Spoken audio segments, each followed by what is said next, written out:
eu quero primeiro agradecer aqui ao secretário de Agricultura, Pecuária, Produção Sustentável e Irrigação do Rio Grande do Sul, o Clair Kuhn, por nos receber aqui no seu gabinete. O Clair, que é um velho amigo, eu conheço o Clair do tempo, que era correspondente da Rádio Ibirubá em 15 de novembro, trazia as notícias de 15 de novembro para a região, e depois virou vereador, prefeito, deputado estadual, e hoje está no cargo mais importante de uma pasta fundamental para a economia do Rio Grande do Sul, que é a Secretaria de Agricultura, num desafio enorme, hein, Clair? Num ano em que viemos de uma estiagem, de secas consecutivas e mais uma seca. Uma missão complicada nesse ano, Clair. Rafael, primeiro dizer a todos aí do grande carinho que eu tenho por ti, teu pai, tua família.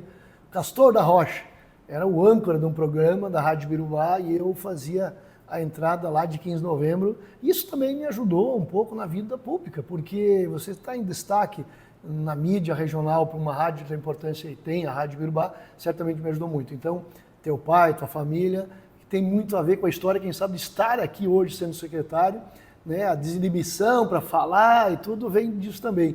Então, eu tenho certeza que estar frente à Secretaria da Agricultura, tendo passado por todos esses, digamos assim, momentos da minha vida de gestão pública, eu também já fui presidente da Emater do Estado do Rio Grande do Sul, né? Sou agricultor, faz com que o governador Eduardo Leite, o vice Gabriel tenham tido a confiança de colocar um agricultor, né, de uma cidade pequena, mas que tem na veia a questão de gestão, ser secretário de Agricultura.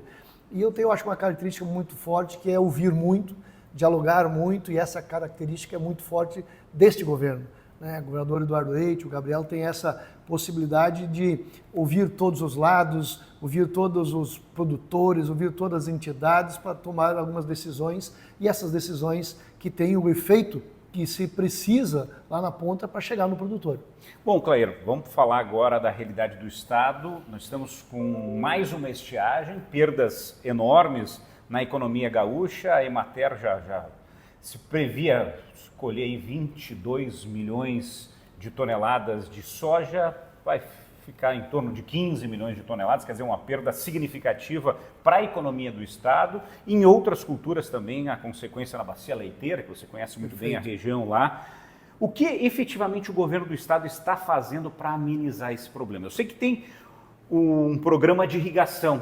A gente sabe que a irrigação seria uma das soluções para resolver esse problema da estiagem. Como é que está esse programa? É um programa que ele recebeu melhorias. Que melhorias foram essas, Clair?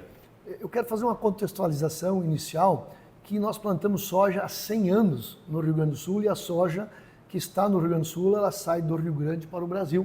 Então esse commodity que é grãos, soja, ele nasceu, digamos, aqui em Santa Rosa, quando veio lá um pastor que trouxe os primeiros grãos, né, vindos dos Estados Unidos e colocados ali em Santa Rosa. E a partir disso a gente tem apenas no estado hoje, são 6,7 milhões de hectares cultivados com soja no estado do Rio Grande do Sul, e temos apenas 4% de toda a área de sequeira irrigada no estado.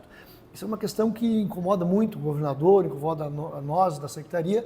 Incomoda por quê? Porque é pouco, nós queremos mais irrigação para dar mais estabilidade nesses momentos aí de grande resiliência climática que temos, essas diferenças climáticas que nós temos, eventuais e recorrentes. Por que eu digo eventuais? Eventuais porque ela não é mais uma coisa, vai daqui 2 a 3 anos vai ter uma seca, como se dizia antigamente, ela está vindo a cada ano praticamente. Então nós tivemos 3 secas agora, há 3 anos, 4 anos atrás, ano passado uma chuvarada, né, com calamidade, mais uma seca agora. Nós estamos então, a partir disso do ano passado, antes das chuvas, já com um programa de irrigação sendo lançado por parte do governo do estado através da Secretaria, que leva 20% do valor do investimento que o produtor fizer em irrigação a fundo perdido ao produtor, tendo um teto de R$100 mil que o produtor pode se beneficiar diretamente do recurso do Estado para poder utilizar em ajuda na instalação ou no que ele quiser depois da instalação pronta. Como é que funciona? O produtor entra através do sistema do site da Secretaria da Agricultura, cadastra o projeto de irrigação. Se o projeto de irrigação dele estiver todo certo, com todas as questões normais, em 30 dias no máximo a gente consegue dar ok para ele. Ele é autorizado a instalar o sistema de irrigação. Quando o sistema de instalação de irrigação está pronto, instalado e é fiscalizado por nós, ele dentro do projeto ele indicou uma conta bancária a qual ele quer receber o benefício do Estado.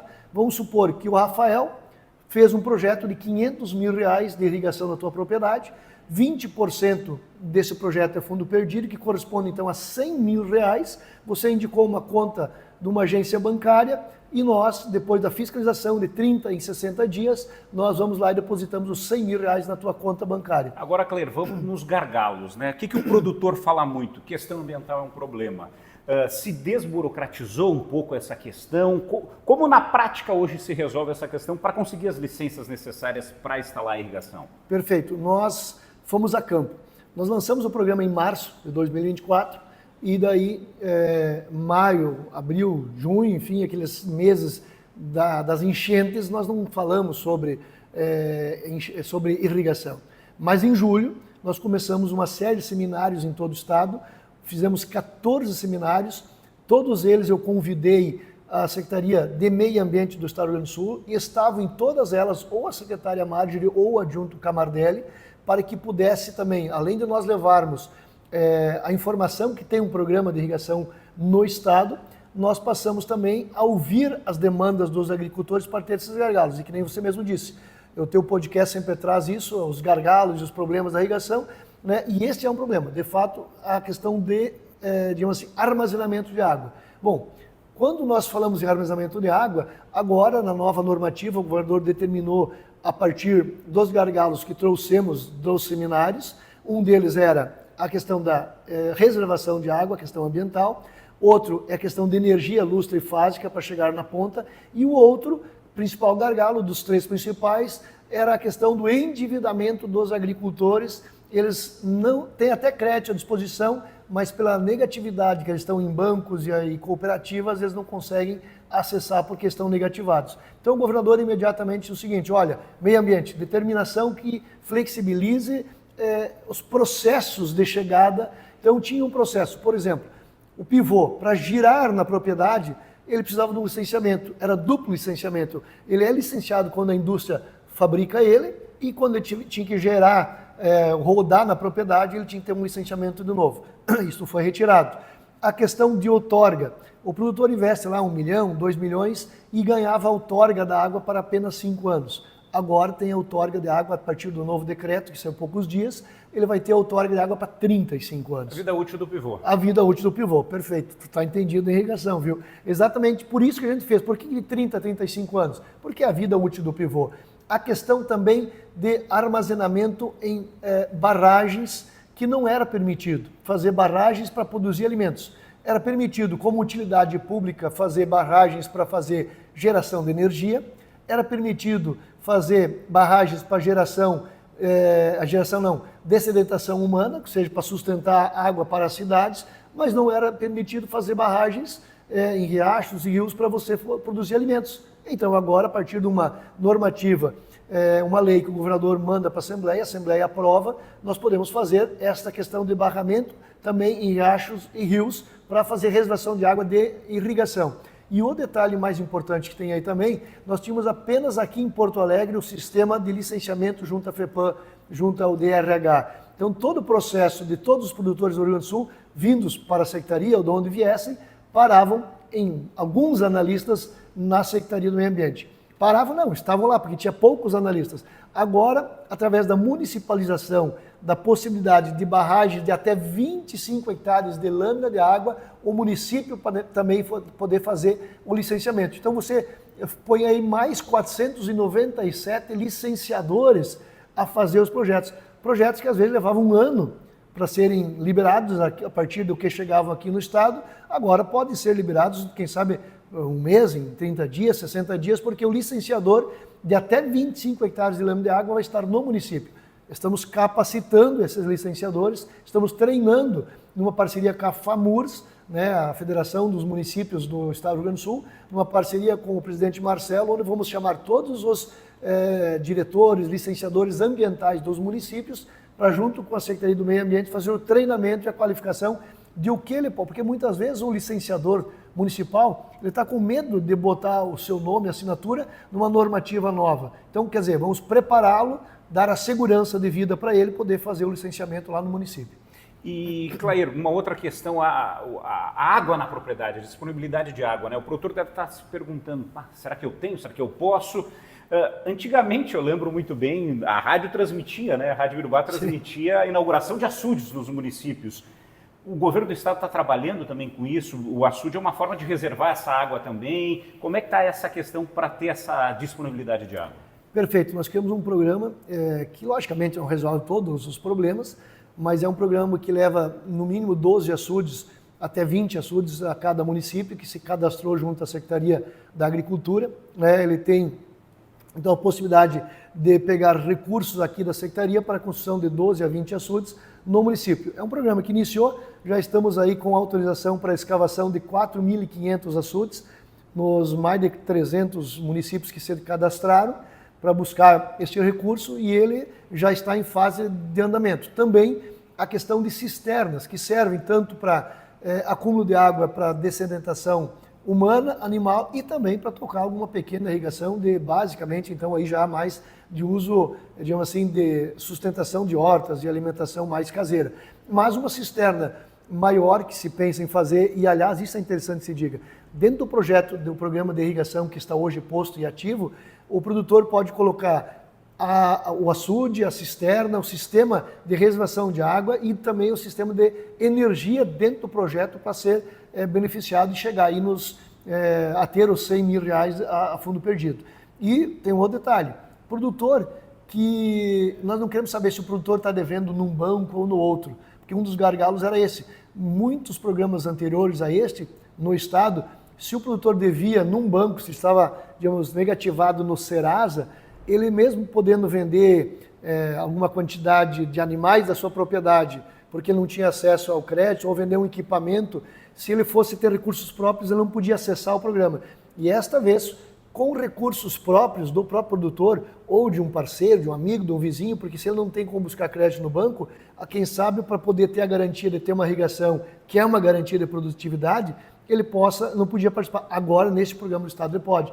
Inclusive, a região aí do fumicultor, que nunca podia acessar R$1 para ajudar na irrigação da fumicultura, porque se você ajuda na fumicultura agora, ele pode, em sequência, manter o projeto de irrigação para poder fazer mais uma cultivar na sua propriedade, que é o feijão ou milho, tendo aí a diversificação da propriedade. Quem sabe, num dia, poder sair da questão da fumicultura e passar para os outros. Então, quer dizer, nós temos aí uma possibilidade do indivíduo estando capitalizado ou tendo um capital quando está negativado em todas as agências bancárias, poder também acessar os R$100 mil a fundo perdido do governo do estado. Agora vamos falar do grande gargalo, que é a questão do dinheiro hoje, né? O produtor, infelizmente, depois de tantas estiagens, ele está descapitalizado.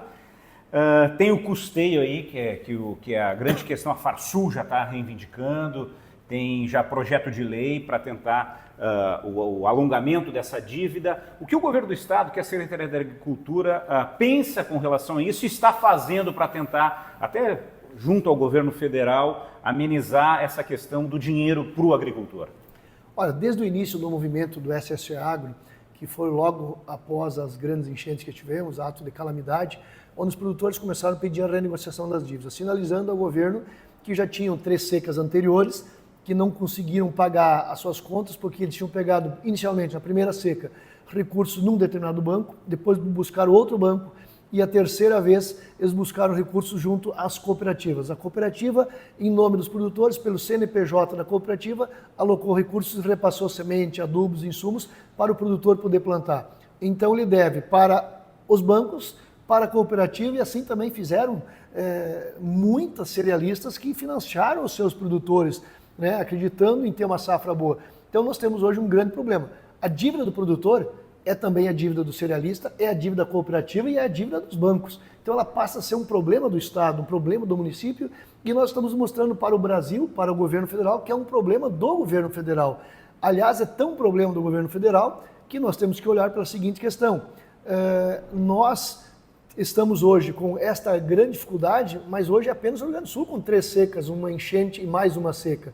E no momento que nós não conseguimos plantar a próxima safra de inverno, nós, quando eu digo, aos nossos produtores, E quando o produtor não consegue plantar a próxima safra de verão, por não ter dinheiro disponível com juros adequados, mas especialmente não ter acesso a esse dinheiro porque ele está negativado.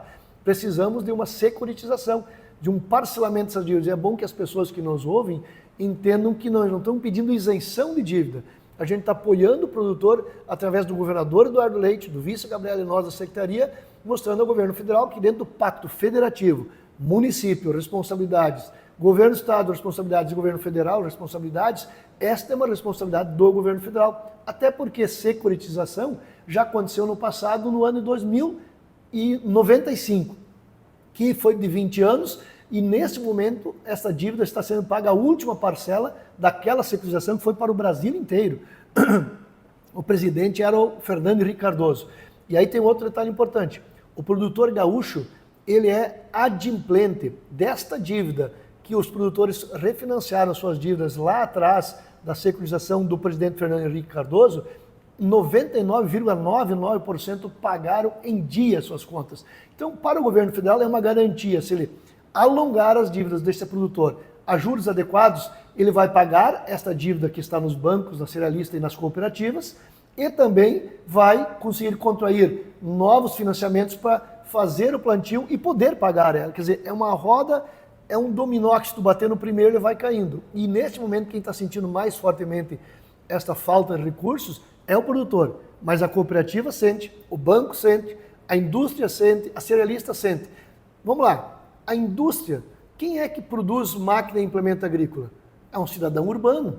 Não é o agricultor, nem o filho agricultor que está na fábrica produzindo máquinas para o produtor. O produtor vai lá e compra. Então, no momento que o produtor não comprar mais, vai gerar um desemprego na cidade, da indústria. Vai gerar um desemprego da indústria das máquinas, um desemprego da indústria também da ração, né, que precisa ser feita, e, logicamente, tendo menos produto. E isso é bom que o nosso cidadão urbano entenda que se tiver menos produto à disposição no mercado, por exemplo, menos soja, menos milho, o soja e o milho são componentes fundamentais para a ração que engorda o suíno, que engorda o frango, que engorda lá o bovino, que faz com que a vaca de leite produza mais. E se tem produto em quantidade suficiente, o preço na prateleira do supermercado é estável. Agora, quando falta produto, ou se tem que importar produto de outros países, de outros estados, encarece também o custo e encarece na gôndola do supermercado. Então é tão importante a pessoa que está numa zona urbana, que é um urbano e muitas vezes não consegue, não tem a necessidade também de entender quanto é complexo o problema do produtor, mas quando entender que na gôndola do supermercado vai aumentar para ele se o produtor está mal, o leite, a carne, ele vai também passar a apoiar. Por isso que a gente pede o apoio do homem urbano para o homem rural, que produz a comida que chega na mesa de manhã, ao meio-dia e de noite aqui nas cidades grandes. Tá certo. Clério, muito obrigado pela receptividade aqui, pelas informações. Sucesso na pasta. Estamos à disposição. Vida longa ao nosso produtor. Parabéns pelo teu trabalho aí com esse podcast que leva informação fidedigna do que de fato acontece na indústria, no comércio, do agro e também aqui, lógico, agora a gente podendo participar e botar um pouco da versão e do apoio que a gente vem dando juntamente com o nosso governador Eduardo Leite, o vice Gabriel, ao nosso produtor rural. Tá certo. Conversei com o secretário de Agricultura, Clair Kuhn, direto do gabinete do secretário aqui em Porto Alegre para o portal Agronovas, falou Rafael Rocha.